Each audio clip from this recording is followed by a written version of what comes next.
Welcome to Point Blank, brought to you by Fitz Roofing. I'm Brandon Strange. I'm with Joel Blank. Joel, let's talk some Texans. It's no secret that Bill O'Brien has not been making friends with the fans, whether it's cursing at a guy during the Broncos game or trading away big players.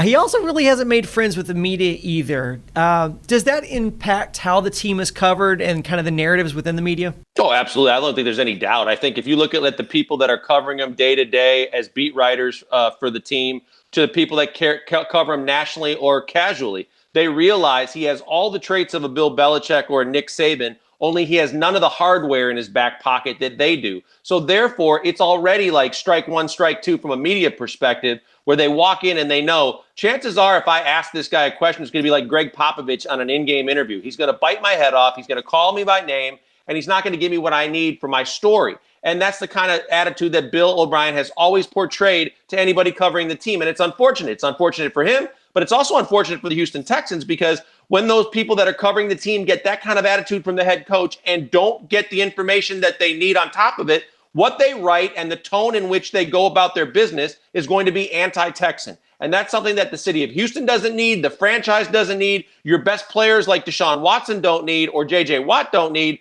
but Bill O'Brien doesn't care. And that doesn't sit well with a lot of people in the media. So I think that's going to be a huge factor in terms of how the media looks at a possible Bill O'Brien teetering on the last year or one of the last years of his existence with the Houston Texans. Let's talk about how that's going to impact one of their main players. But before we do that, why don't you talk about our video sponsors at Fitz Roofing? Fitz Roofing's been great. They sponsored the videos for a long time. They're super supportive. And just like that, they're also supportive of the city of Houston. And right now, when times are tough, they want to make sure they're there for Houstonians. So therefore, they're doing minor work for free to keep their guys busy. So if you call 832-521-3001, set up a free, no obligation inspection. They're going to come to you and tell you what they can do. And in most cases, if it's minor work, they're going to do it for free just to keep their workers busy and to show you they're dedicated to Houston. Check them out. Give them a call. It's fitzroofing.com or 832-521-3001. So, Joe, you saw the backlash on social media after the DeAndre Hopkins trade.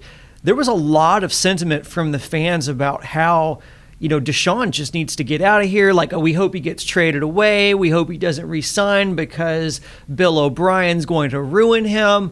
What does that say when you have that kind of narrative surrounding a team that their best player needs to leave in order to not be, ruined? I think the bigger thing when looking at that is how you look at it from a fan's perspective versus your best player's perspective. From a Deshaun perspective, we've heard him say, I love Billy O. I love playing for him, and be really loyal to him. But that was all kind of previous to DeAndre Hopkins being traded.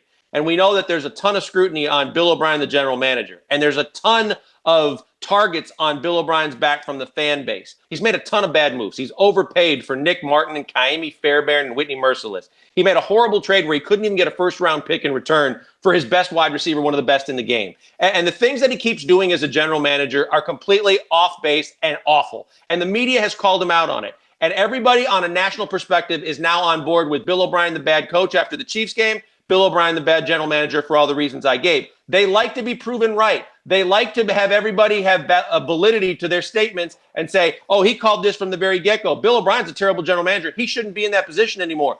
And that's what they're going to get if Bill O'Brien fails this year. So the fan base, the media, everybody is kind of saying, you haven't won, you're arrogant, you've done this, you've done that, and everything that you've done has put this organization in a deeper hole. Quit digging us a grave. We need to start going upward, not downward, and that's why Bill O'Brien must go.